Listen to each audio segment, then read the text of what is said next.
yang terkasih, selamat sore. Pada hari ini kita merayakan perayaan Misteri Agung, Kamis Putih, yang juga kita rayakan setiap tahun.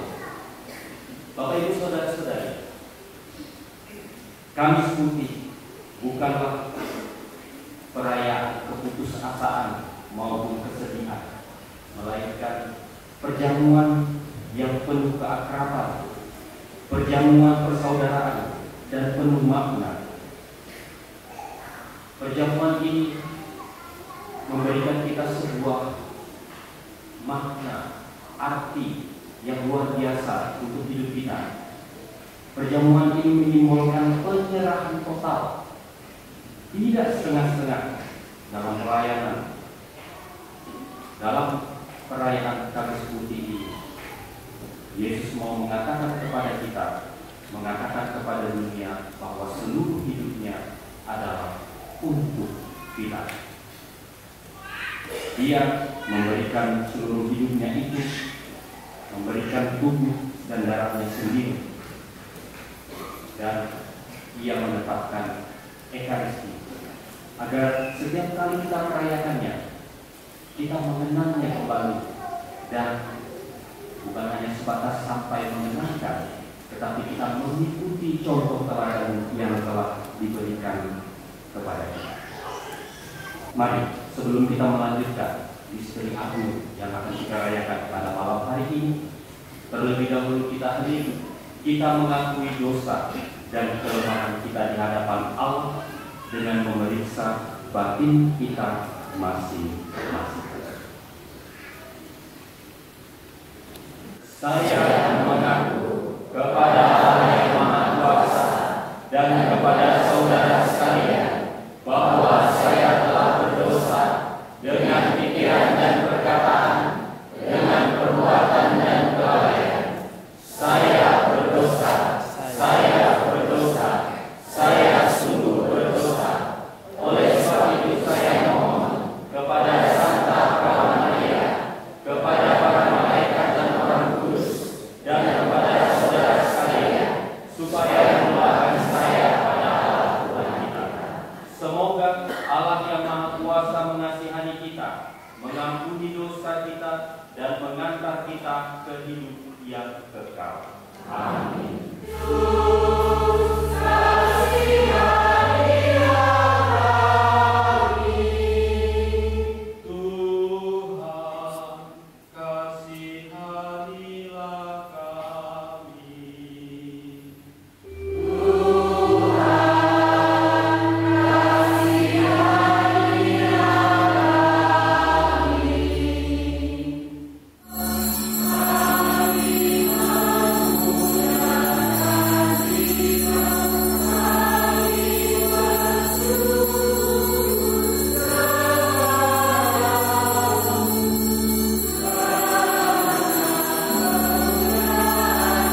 beginilah kamu memakannya.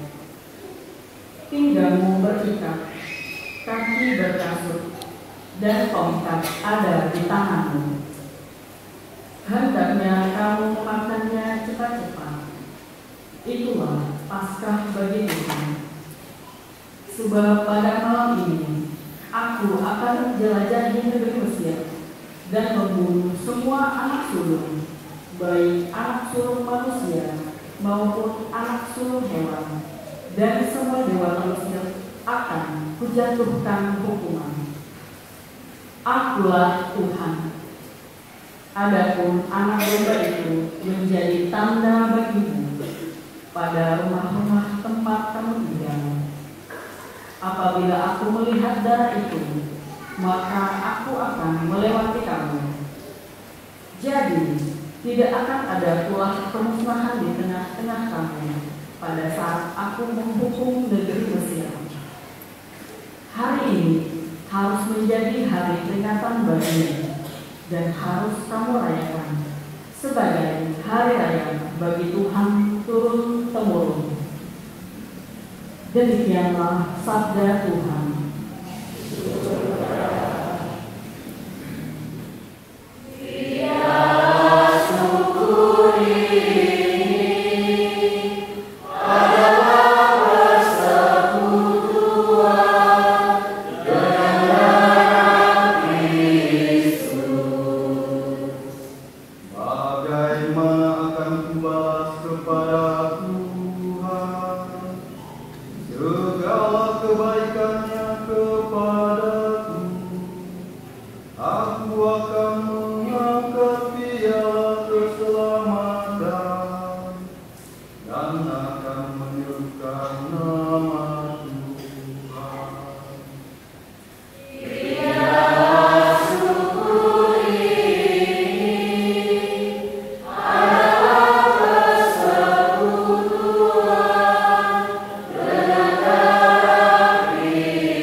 Demikian juga ia mengambil cawan.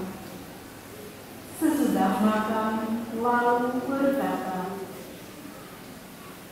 "Cawan ini adalah perjanjian baru yang dimateraikan dalam darahku.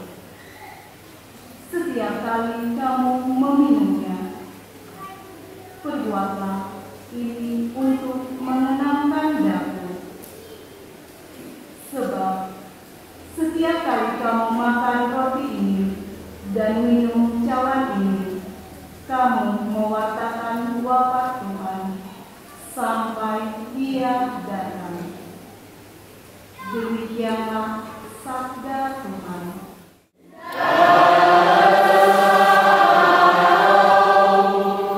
Inilah Injil suci menurut Yohanes.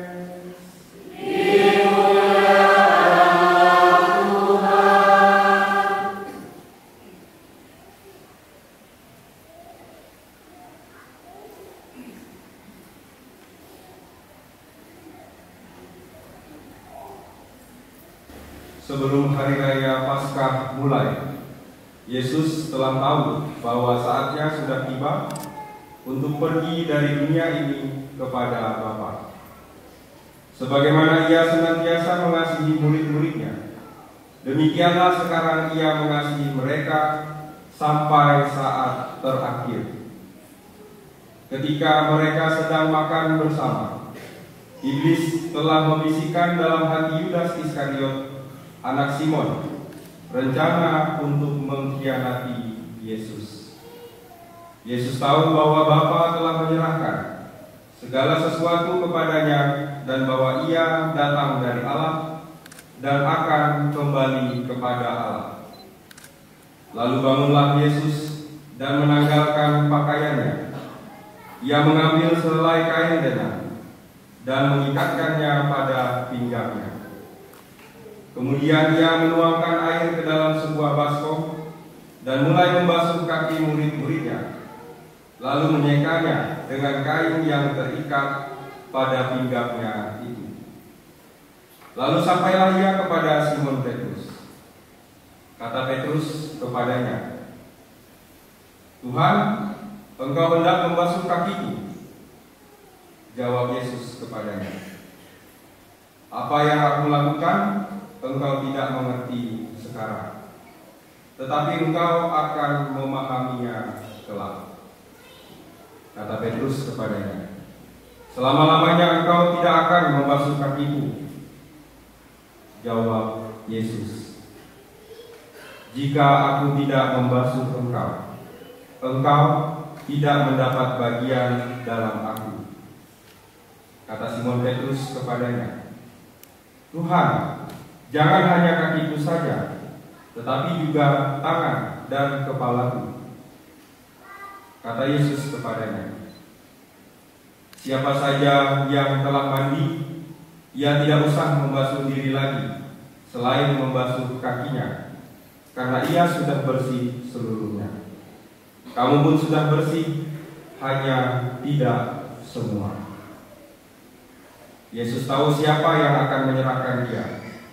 Karena itu Ia berkata, "Tidak semua kamu bersih." Sesudah membasuh kaki mereka, Yesus mengenakan pakaiannya dan kembali ke tempatnya. Lalu Ia berkata kepada mereka, "Mengertikah kamu apa yang telah aku lakukan kepadamu? Kamu menyebut aku guru dan Tuhan, dan katamu itu tepat. Sebab memang akulah guru dan Tuhan. Jadi jika aku, Tuhan dan gurumu, membasuh kakimu, maka kamu pun wajib saling membasuh kaki. Sebab aku telah memberikan suatu teladan kepadamu, supaya kamu juga melakukannya, seperti yang telah aku lakukan kepadamu." Demikianlah sabda Tuhan.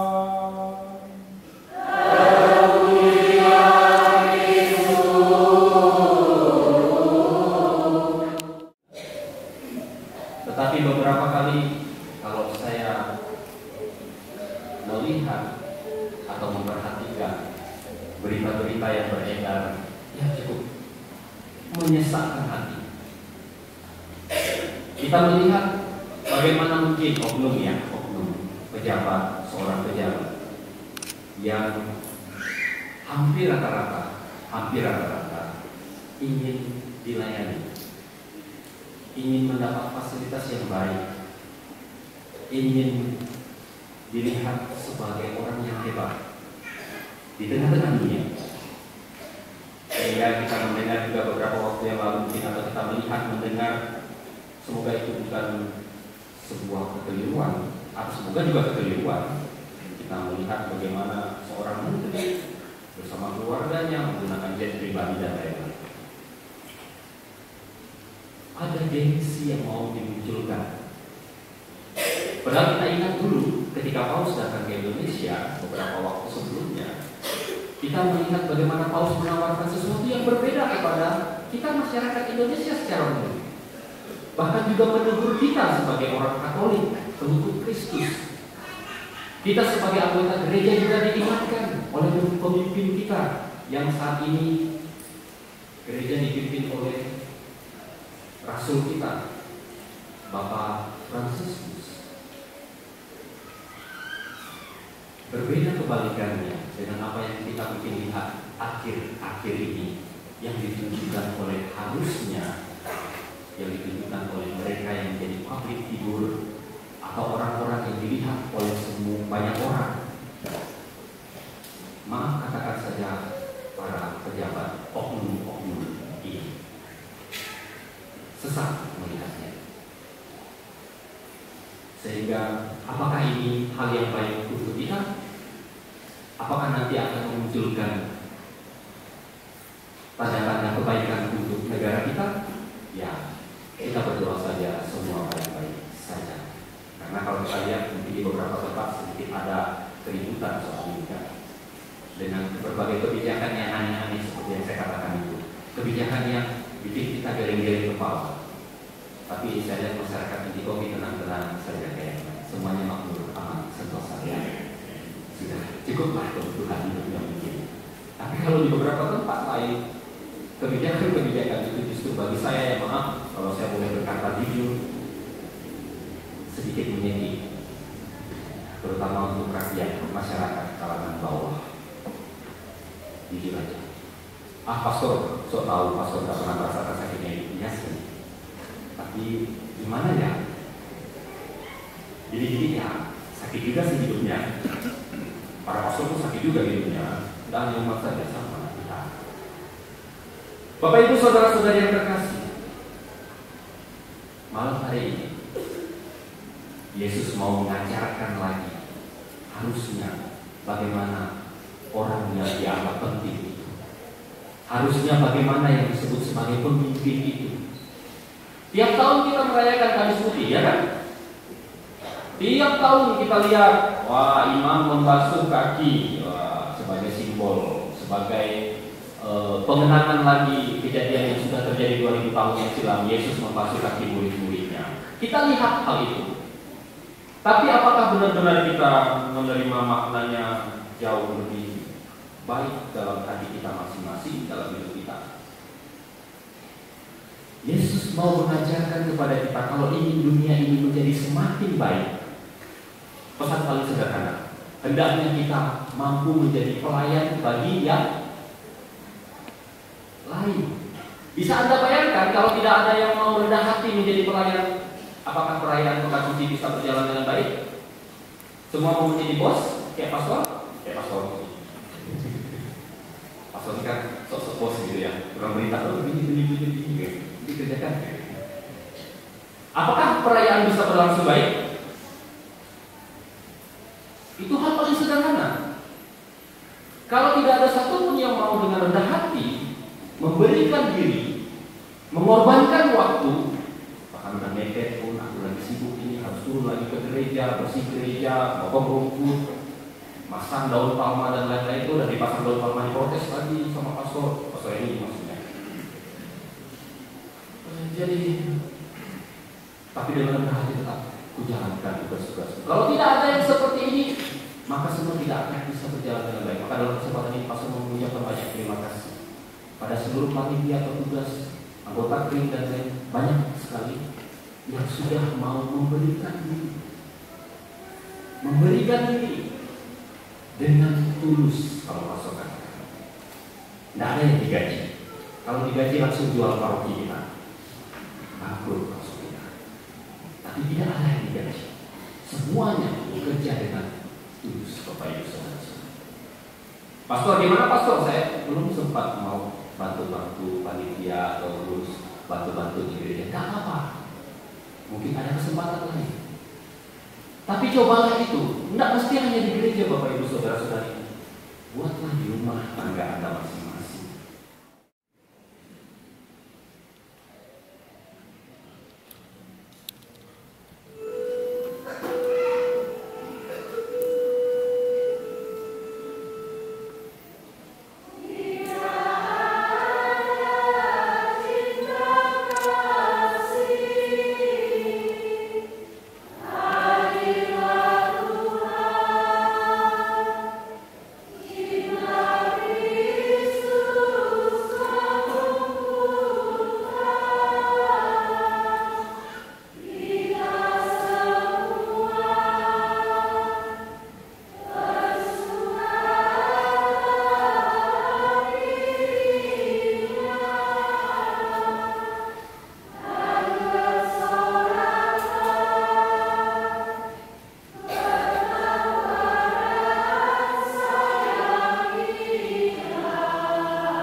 menjalankan tugas pengembalaan mereka dengan rendah hati, seperti Yesus yang membasuh kaki murid-muridnya.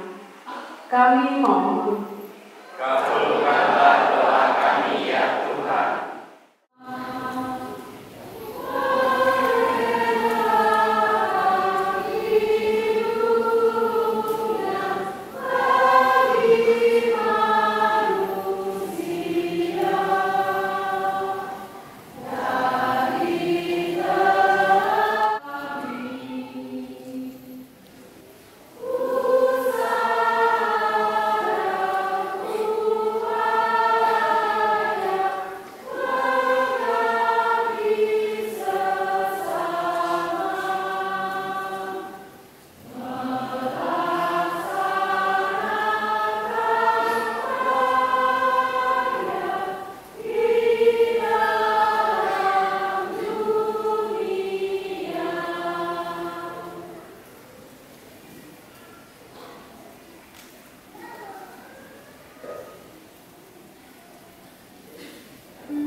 Terimalah dan persatukanlah persembahan kami ini dengan kurban Kristus Putra-Mu, sehingga mendatangkan rahmat keselamatan bagi kami dengan pengantaraan Kristus Tuhan kami.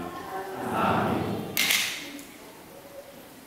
Tuhan bersamamu.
Oh,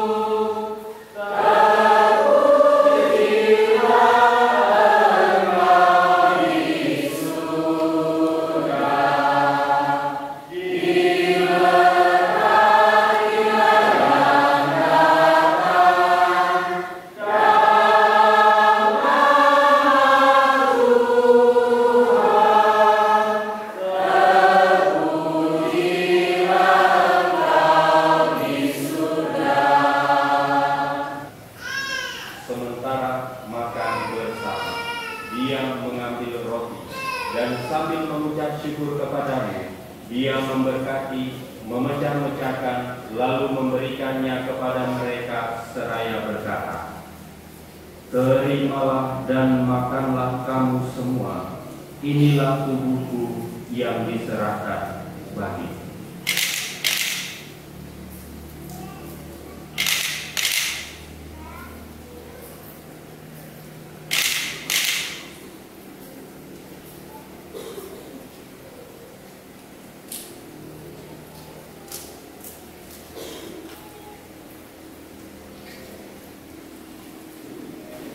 Dengan cara yang sama, sesudah perjamuan, saat dia menyadari bahwa segalanya akan diperdamaikan dalam dirinya melalui darahnya yang tertumpah di salib, dia mengambil piala berisi hasil pokok anggur. Sekali lagi dia mengucap syukur kepada dan menyerahkannya kepada murid-muridnya seraya berkata, "Terimalah dan minumlah kamu semua, inilah piala darahku, darah perjanjian baru dan kekal yang ditumpahkan bagimu dan bagi semua orang demi pengampunan dosa. Lakukanlah ini sebagai kenangan akan daku."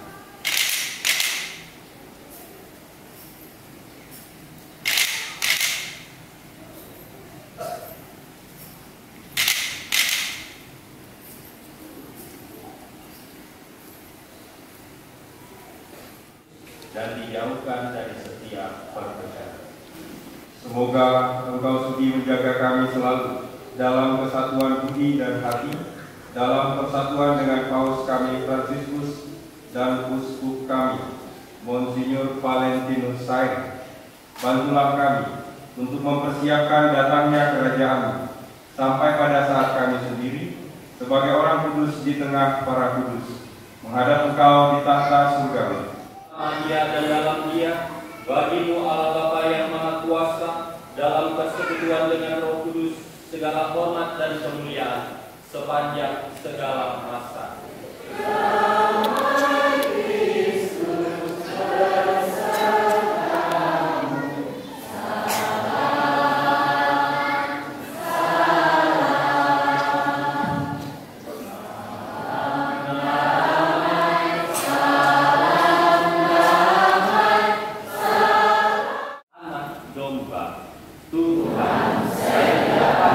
Engkau datang pada saya, tetapi bersabdalah saja,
Mas Kalis Rizky Rian, biasa dipanggil Pastor Ari, biar tidak sama dengan Pastor Rian. Kalau Pastor Rian agak pendiam, saya lebih ribut maksudnya. Saya bertugas di Keuskupan Sintang. Di sini yang saya kenal hanya Suster TJ. Mana Suster TJ ada kan? Nah, itu. Karena beliau juga pernah di Sintang. Saya baru 3 tahun menjadi pastor. Lalu kebetulan lewat hari ini memang sudah diatur yang di atas. Siapa yang di atas? Tergantung agama masing-masing ya. Kalau kita orang Katolik ya Yesus Kristus.